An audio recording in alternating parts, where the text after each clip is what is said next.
Charles Band, the entrepreneur. Okay, when his family got back from Europe in the early 70s, he was only supposed to be there for a year or two, and they spent over 10 years there.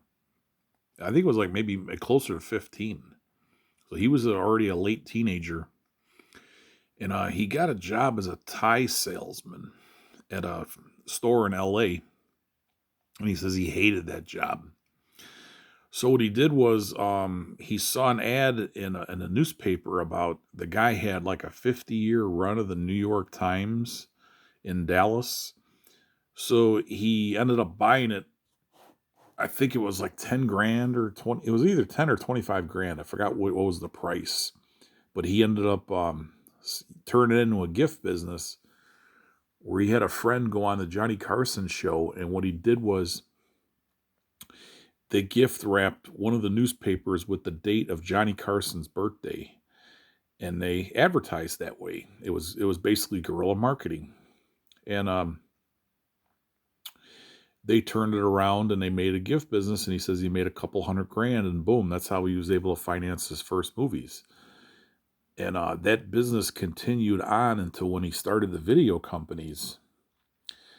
And if you really look at Charles Band, he's like the most, well, I'd say he's the second most successful filmmaker in history after indie filmmaker, after Roger Corman. Because these guys really did not have the assets or the support of the studios. It was all on their own. I mean, they did work with some studios at some points.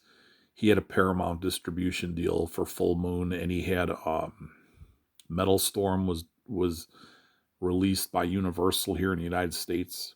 But for the most part, they were on their own. And that takes a tremendous amount of ability to manage those assets. And he had the video business. He had three iterations of that. Basically, Meta Home Entertainment, which he named after his first wife. And he saw that Andre Blay and his Magnetic Video was making a ton of money by licensing movies from 20th Century Fox. So Band went and licensed all kinds of independent and cult movies, rock concerts. And he got sued by, I think it was a Rolling Stones documentary or a concert that they put out they didn't have the rights to. And there's a shot of Mr. Band there. This is an old Fangoria issue, by the way, where this is right when Empire was picking up steam. And then he had, after Meta, he took on partners and they forced him out of the business. And then they sold it and became Media Home Entertainment. And then he formed Wizard Video. Okay. And Wizard Video, he hooked up with three distributors that covered the entire United States. And what he ended up doing was, instead of the usual, they would get about $30 a movie. So if they sold these movies for $70 to $80 a piece, he would get $30. He told them, give me $10 a piece. I'll print you the box and I'll give you a master. And you guys make the tapes, the labels, and distribute them. But he says, I want my money up front. So he knew that they wouldn't screw him, which is kind of hard to say because, I mean, they could print their own boxes if you think about it. But he says he was rolling in cash from that point on. And he picked up all these Italian horror movies and independent movies. And from there, he went and he did Empire. And he was doing that. And then they really didn't have too much licensing back then. He had some ads where he was looking to get licensing revenue for the Empire movies. He's done it with Full Moon. He's had toys and shirts, lunch boxes. And now he's got an Oculus or Tenoculus company with it's basically a new version of the Magic 8 Ball. They want $90 for it. So now he's making upscale kind of toys and junk like that. And then he had his underground club when he was a teenager. In his book, he talks about he had an underground club. He rented out an old saloon, and they dug into the basement, and it opened up in the old Rome. And the kids were down there playing their music. He had two different clubs, Cha Bang and then Godson. And before the cops shut him down because he was underage, but he spoke fluent Italian, so he was able to talk his way out of it. So that's kind of funny, So he had the he had the club business for a while when he was a kid, when a teenager. He had the gift business. Then he was selling movies, home movies. And then when he bought his castle, later on, when he was hitting the skids in the probably late or early 2000s, he had an expensive Italian restaurant inside the castle. So that's how he was making his money there. The other thing in his book that was really interesting was he said he had over $100 million in property in LA at one time.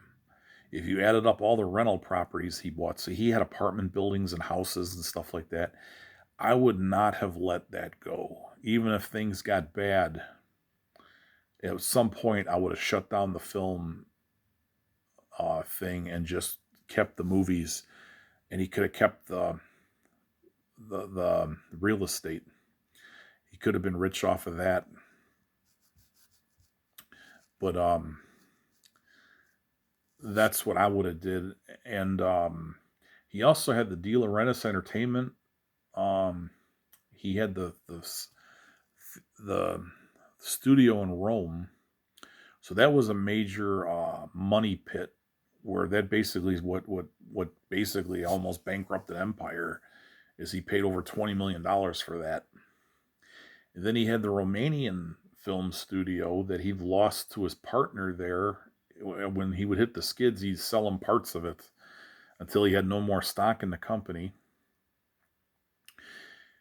And then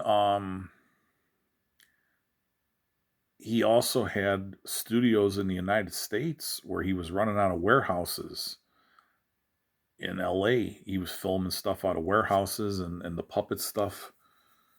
So he's had a lot of real estate. And he's also had nice houses. He had Houdini's mansion at one time. That's kind of funny. He had Houdini's mansion. His book is really good. That Confessions of a Puppet Master. I highly recommend it. So check that out if you can. I mean, the entrepreneur stuff. Then he went on the road with the Full Moon Roadshow in the mid 2000s, when the video market dried up from Blockbuster and Hollywood shut down. So that's how he was selling his DVDs for his movies, autographing stuff, moving merch, and getting the word out about his projects, websites, and stuff like that. And I went to the one in, it was at Governor State University. It's about an hour and a half south of Chicago. And there was very few people there. I'd say like less than 50. But everybody had a good time, and he signed autographs and everything. And when I talked to him, I asked him back then, so this has got to be around 2007 maybe, and I asked him, are you ever going to do a book? And he laughed, and he says, hey, Stuart. And Stuart Gordon was there, and he goes, this guy wants me to write a book. And Stuart Gordon goes, oh, the chapter on the bank would be worth it alone. And I was like, okay, I knew a little bit of what was going on at the time about the bank foreclosing on his assets, but you didn't get the fine details until later on. But it's a good read, this book. Check it out. But yeah, he's had a. I mean, who else he's done like 2 major movie companies, 3 major video companies. He had the Wizard of Vid. He had the first 2 video stores in LA. So that's a trendsetter right there. I mean, who would have, that would have taken off like that? So you had two video stores, um, just a lot of stuff out there. He's tried one after another, even though if something fails, he keeps going, and that shows you success.